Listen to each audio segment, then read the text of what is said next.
We're just about getting ready to start. We got our countdown from a minute because we're very prompt. I'm really not a very prompt guy, but I'm trying to be prompt for this lunch pail half hour. Woo woo. All right. I see we got one person out there. I feel so lucky. I brought my lunch pail. That one person is not going to steal my lunch pail because my name's on it. My mom used to do that for when I went to kindergarten. Oh, I think all the way through grammar school, my name was on my lunch because I didn't want to lose it to a bully. Just kidding. I'm kidding. Okay, so anyway, so lunch pail half hour. We're starting right now. Woo woo, it's where we do the dirty work, where we're down in the ditch. We got the shovel, we got the pick, we do the dirty work in extreme endurance. Woo woo. All right. So today we're going to talk about the big 4-letter word that starts with an F. Not that one. F-E-A-R, fear. Fear, that's what we're talking about, the fear word. Anyway, I love this thing when I heard it, that what fear stands for is false evidence appearing real. False evidence appearing real. It's so true. Probably 99.9% of the stuff we're afraid of is in our head. It's in our freaking head. We just make it up, you know? So here's my first question. What's the first memory you have of truly being afraid? How did it shape you? I think I remember in kindergarten walking to school. This was when we lived in San Francisco, and I remember walking to kindergarten, and there's some sixth graders who wouldn't let us pass. Me and this little girl who lived next door, we couldn't pass their, they had a rope, they put a rope up in front of us and wouldn't let us pass. And I think that made me a little bit nervous because I remember my mom, we were late for getting home, so she came down and rescued us from the jump rope that was put in front of us. But I must have been afraid then. I don't really remember, but I must have been afraid. And then I remember, one thing I do remember was when I got into junior high and I got into ninth grade, one of the, and I'd been playing sports all the way since fifth grade, like all the ball sports and the round ball sports. And I was, baseball, basketball, football. But I was a late maturer. So I really was small, like in ninth grade I'm 6'2" now. I was like 5'2". And I wasn't coordinated enough or fast enough to get away with being 5'2". So the first thing I got cut from was the basketball team. And I was like, yeah, you had to run you run your name down, your finger down the list, And I was so afraid that I wasn't going to make the team. And I ran my finger down the list, the people who made the team. And I got to the bottom and mine wasn't there. I'd been cut. I had been cut. But you could do a like a challenge. And I remember I went back at practice and I challenged the guy in a one-on-one and I got beat in front of the whole team, man. That made a mess of me. I ran out of the gym crying. Oh my God, it was a mess. And it's not probably that cool to go crying out of the gym in junior high. And so then I came back and I went out for baseball. And in baseball, same thing. I got cut again, man. And also earlier I had, like, in 8th grade, I didn't make the track team. I couldn't. You had to be one of the top 3 guys in each event to make it. We had a really big turnout for track back then, just like they do now, I believe. But I wasn't in the top 3. I was like 4th. The guy beat me. And so I couldn't even, so I said, okay, in 8th grade, I said, I can't go out for track. I'm not good enough. In 9th grade, after I got cut from basketball and baseball, I said, I'm not good enough for these.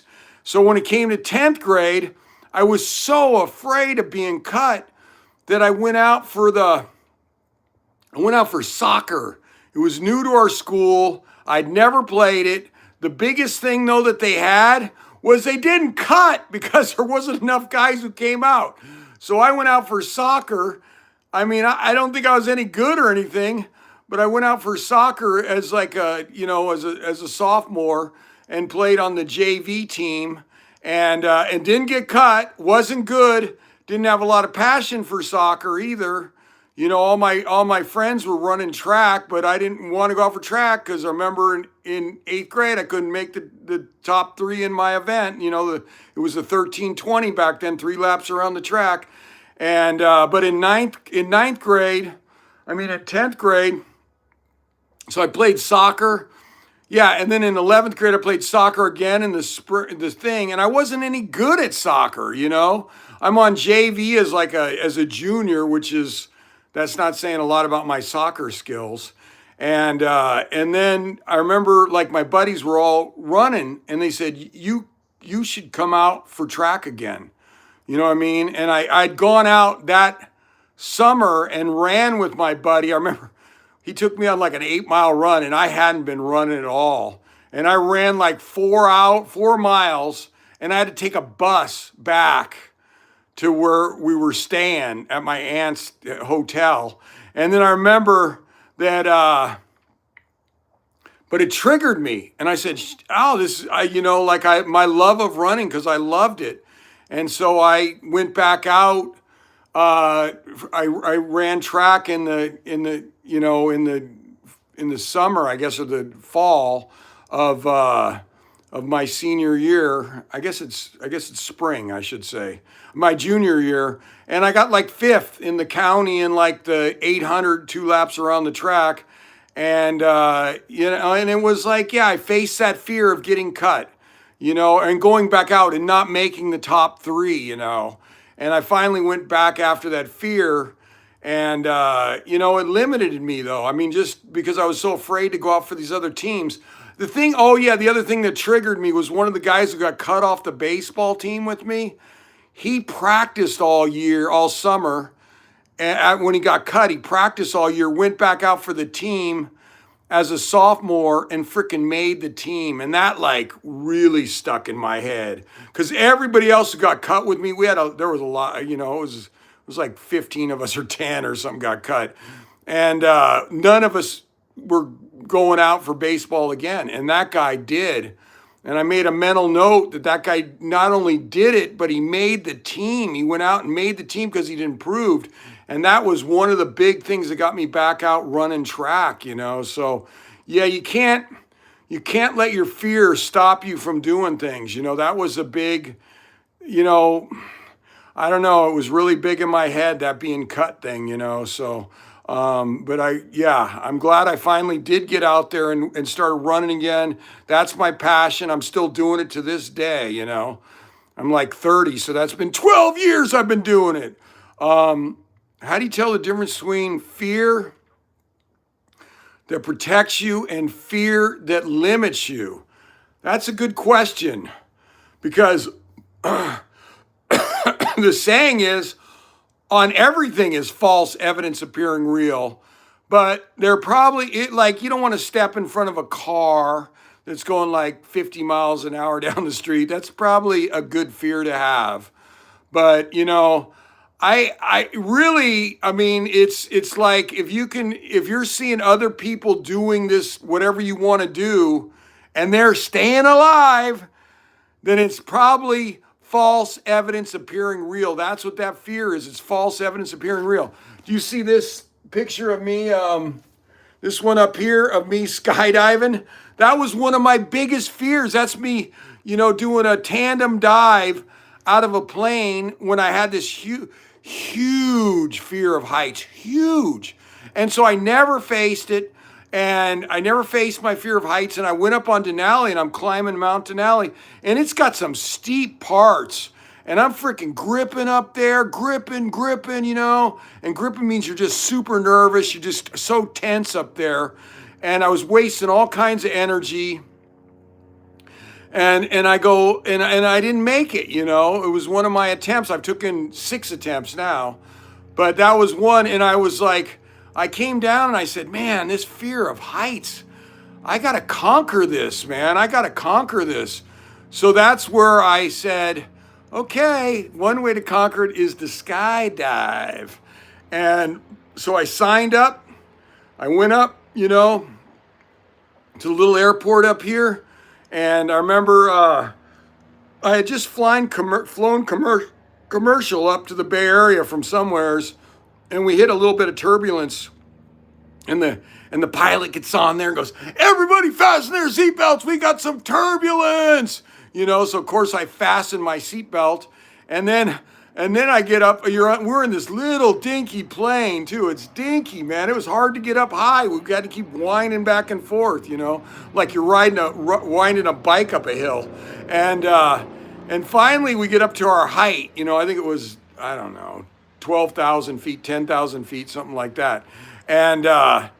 And the guy goes over and opens the door, man, and then all this air's coming in, and I mean, and we're bouncing all over the place anyway because it's such a little plane. I'm going like, I'm not in Kansas anymore. I'm not on some big commercial flight. And then the guy and then he comes over and he straps to me or whatever, however we did it, and then we got to waddle towards the door. And I'm like, oh, you got to be kidding me, man. And and then, he counts us down and we jump out of the plane. And the guy, when we ended up landing, the guy looked at me and goes, you are the stiffest person I've ever jumped with. And he had like 4,000 jumps. And I said, I know, that's because I thought I was going to die all the way down. I thought I was going to die. But you know what? I didn't die. And so I went back and did it again and again and again. I think I did it 5 or 6 times to really, and the fear got less and less and less. I was trusting that the parachute was going to open and everything was good. And I kept telling myself, if this guy's jumped 4,000 times and haven't died, what are the odds that he does it when I'm jumping with him? Hopefully bad. But, so I kept attacking that fear. And when I went back on Denali the next year, I was not as afraid. I definitely wasn't. I still got nervous on the steep parts, but I didn't get like gripping nervous, I not only did that, but then because I had the big fear, I also did bungee jumping too. Just like, I forget, like 75 feet or something bungee jump, which wasn't as scary to me. People all act like bungee jumping is more scary because you're close to the ground. But after I skydived, bungee jumping just didn't seem that bad, so. But anyway, I'm big about if you know somebody's doing something and you're afraid to do it, the odds are it's probably in your head. It's probably in your head, and you got to work on that, and like I said, I think the best way to work on it is like what I did. You attack it. You go straight at it. And I always tell this story when I was at a Tony Robbins seminar. This was a long time ago. It was like a 4-day seminar. We walked on hot coals. He was telling us like those coals were like our fears. Just walk across those coals like you're conquering your fears. And then I also had this big fear of public speaking. And I remember I got out in the audience and I thought, man, wouldn't it be cool if I could ask a question in front of these 700 people so I could attack my fear of speaking in public, And so, I said, all I got to do is raise my hand. These are really supportive crowd. Everybody's supportive. That's all I got to do to attack that fear, is just raise my hand. And Tony hopefully he'll call on me and I could ask some stupid question just so I could say I spoke in front of 700 people. You know what happened when I was out there? I couldn't lift my arm. It felt like a lead weight, like literally like a lead weight on my side, like I couldn't lift it. And I was so, ashamed of myself, just really, and it's probably a bad word to use, but I was so disappointed in myself that I couldn't even ask one question. And so, you know what I did the next week? I need to go get in front of a smaller group. I signed up for a Dale Carnegie course where you got like 30 people, which is still enough to scare me a decent amount, but not as much as 700. And so I went to a Dale Carnegie course and, they kind of teach you how to speak and what to do. And, and again, a really supportive audience out there. And I did that. And then, and the audiences slowly got bigger and the fear got less and less and less. And I mean, it's still there. I mean, it's definitely still there. It's just not anywhere near like life or death. I thought it was life or death. If, speaking in front of people is life or death. I mean, that's a very irrational fear, right? I mean, nobody's going to jump up and shoot you because you sucked at speaking. At least I hope not. But anyway, and then I went and did, so yeah, I peaked out. My high that I've got to this day is like 1,700 people in front of a high school. I did like a 40-minute talk. So yeah, and I will tell you, I'll get nervous again when I get in front of people. I'll do everything, but I won't feel like I'm gonna die all the way. Just get nervous. That fear's still in there. And you got to kind of keep it at bay. Like I haven't skydived in about 4 years or 3 or 4 years. And so before I do a big mountain climb again, I would go back up there and do it again, because you gotta keep working on that fear, man. It'll come back. It goes down easier though. You start conquering it easier, but it'll definitely come back. What's the internal dialogue you use when fear starts whispering to quit? If fear starts whispering to quit, I don't think fear whispers to quit. I think you get the shit, excuse that, the S word scared out of you. We're trying to keep this PG. Or, yeah, because that'd be R. Anyway, I was in the video business. I know about this stuff. But anyway, we're trying to keep this PG. So when you get the S scared out of you, you know what I mean? I think that's when you want to quit. It doesn't whisper, it screams. It absolutely screams like, you're gonna die! You're gonna die! And like I said, I think the biggest thing is to do, like you may back down from whatever that first challenge you're taking on where you're getting that screamed at you. But, if you can chunk it down and do something smaller, climb a smaller mountain, you know what I mean? Speak in front of a smaller group. Whatever your fear is, just make it smaller and go back at it. Don't ever let that fear, though, alter your life, where you just go, okay, I can't go that direction because of this irrational fear, right? And I said irrational, right? And so, so you got to keep attacking them or you will live a very limited life. If you keep bumping into the walls of your comfort zone, because your comfort zone is like not very big, not very big, you're not going to do anything in life. You're going to have a pretty vanilla life. If you want to have a big life and have big stories, you got to go outside that comfort zone. Whatever that fear is, you got to keep pushing outside of it. You keep looking. I had wrote out when I went to that Tony Robbins seminar where I couldn't speak in front of people, but I think one of the exercises there was to write down your fears. And I wrote down like 30 fears, like a binder sheet of fears. And when I got home and I started out at the bottom of those binder sheet and I kind of slowly worked my way up, but I didn't do the skydiving or the bungee jumping. It was too scary. I didn't do that for like another decade or more, 2 decades maybe. Then I finally did it because I had to. It was affecting my mountain climbing,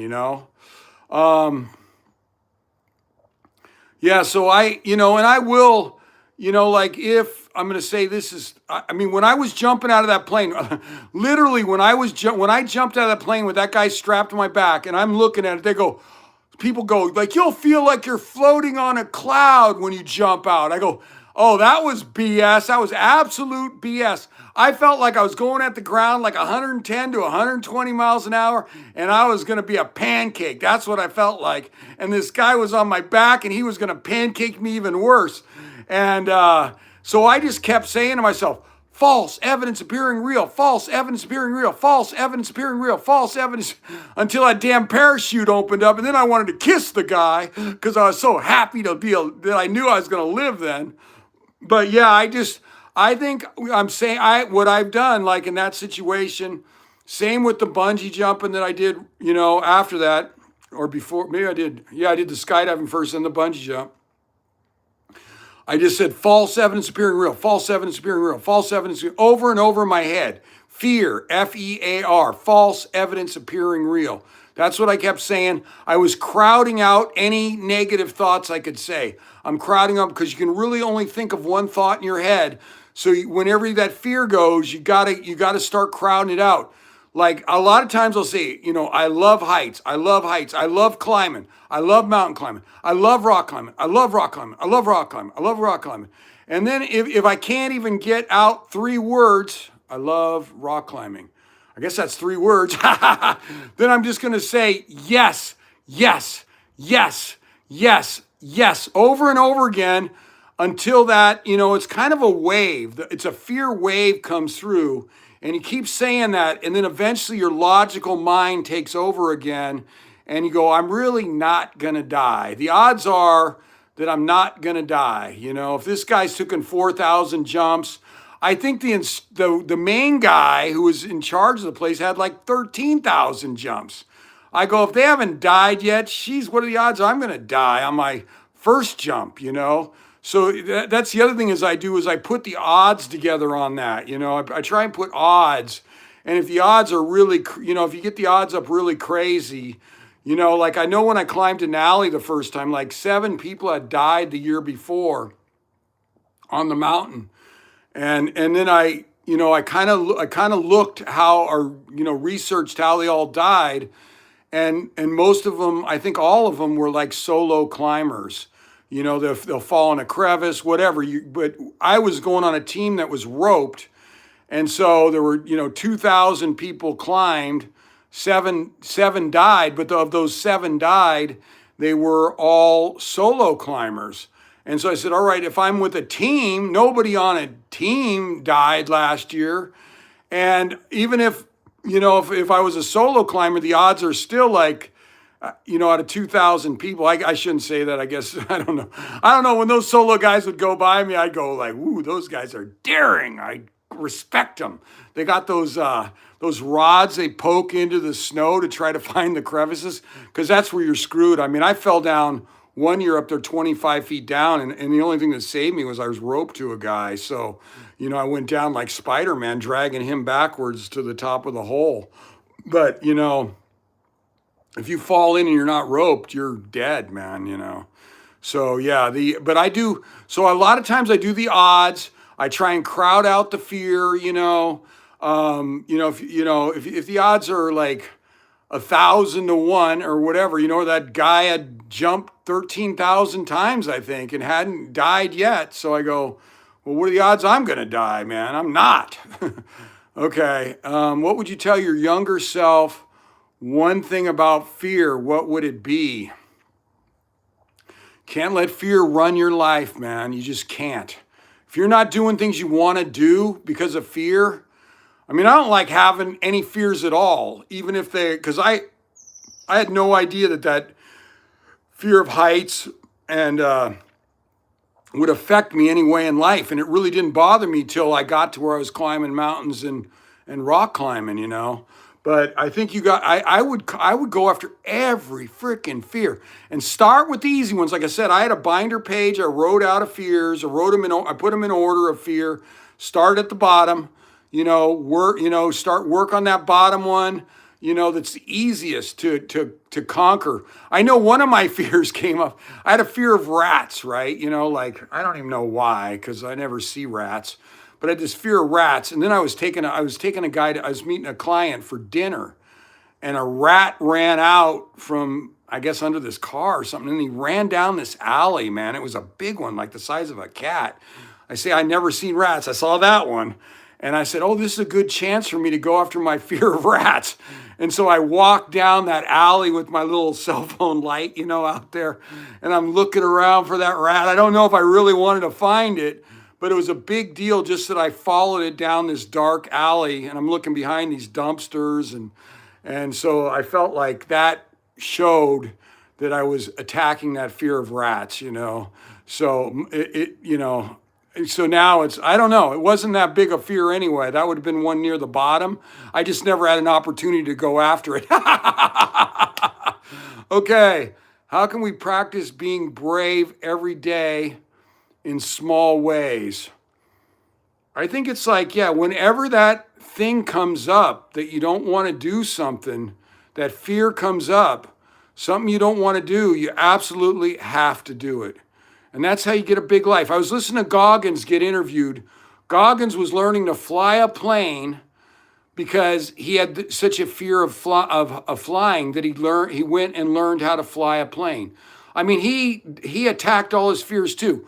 I'm going to tell you, anybody who's done anything really big in life has gone after their fears. You know what I mean? At least I sure think so. You can't have fears stopping you. So anyway, but yeah, so even I know Goggins was, I don't know if he went after other fears. I'm sure he did, but he definitely went after that fear of flying, and taught himself how to fly. He went up and took lessons and learned about planes and how, if they were safe and whatever, where, I didn't really have a fear when I was in the plane. I had a fear when I got out and looked off the side of it. That was a big fear. That was a gripper. Let's see what else we got.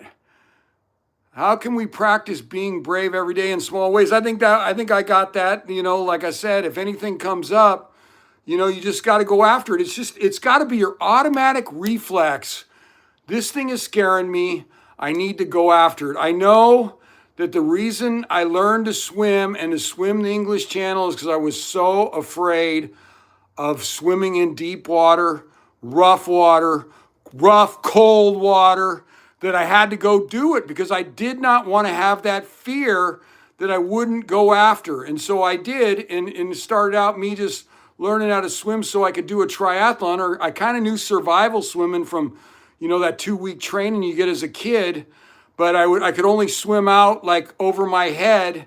And I learned to swim in my mid-30s because I wanted to do an Ironman and do triathlons. And so that's why I learned to swim, but, and then it just went, I was like, I got over the fear of swimming, in water over my head in the lake. To this day, I remember that feeling of looking out at Ironman Canada, my first big, Ironman swim. And you went 2 down, you had to go around these buoys. And I remember going, man, I'm going to swim that far? Me, Mr. Frady Cat of swimming, is going to swim that? And it was a big deal when I got out of that swim. It was a big, big deal. And then I ended up doing the Ultraman in Hawaii, which was a 10K swim, still with a wetsuit in a very calm bay on that day. So I didn't face a lot of rough water.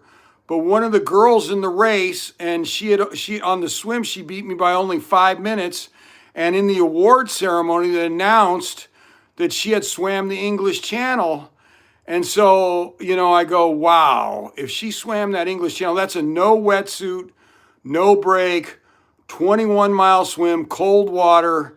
I said, it's always that thing, like if somebody else could do it, I could do it, especially if they're right around my level at swimming, at least with a wetsuit on. And, of course, that was like 13, 14, 15 years ago, and I'm still trying to swim that damn English Channel. But I definitely that, when you get out there and you're facing the fears, you have a fear of swimming in deep water and you're in the English Channel and there's whitecaps slamming all over the place. And you know what I mean? That fear is still there because I took off that 8 years. And when I jumped in the bay on not even a rough day, man, it got to me again. But it gets to you, but then you bring it down a lot faster than you did the first time by just keep getting in, keep getting in, keep getting in, keep getting in, So that's what I've done, I think we have 7 people on. That might be our record, tying our record. Oh my God, we went down to 4. 4 people left as soon as I said we were tying my record. Anyway, anybody else got any other questions about fear? Yeah, here's one more. How do you want people to remember how you faced your fears? I think I just never let fear stop me ever. If it's, I don't know. It took me a long time to do that fear of jumping out of a plane and bungee jumping, but I did it finally, So I mean, I want to be remembered as a guy that fear did not stop me ever. I would always go for whatever, you know, as long as it's false evidence appearing real. Now, would I climb up El Cap without a rope like Alex Honnold? And I do some rock climbing, very beginner's rock climbing compared to that. But that would be real. That would be real fear there. Like, I mean, I've been at the bottom of El Cap and looked up. I can't even figure out how you get started. Because it's that steep and that crazy looking. Anyway, yeah, so I think you got to figure out your fear. If a fear, and I'm saying like 99% of them are just made up in our head. They're blown way out of proportion in our head. And once you go and do it, you're like, wow, that wasn't nearly as bad as I thought, man. Not nearly as bad as I thought. So anyway, all right, we're going to wrap up. So this is the lunch pail half hour signing off. Don't let fear run your life, man. Look fear in the face. 99% of the time, it's false evidence appearing real. Woo, woo. Thank you. See you next week.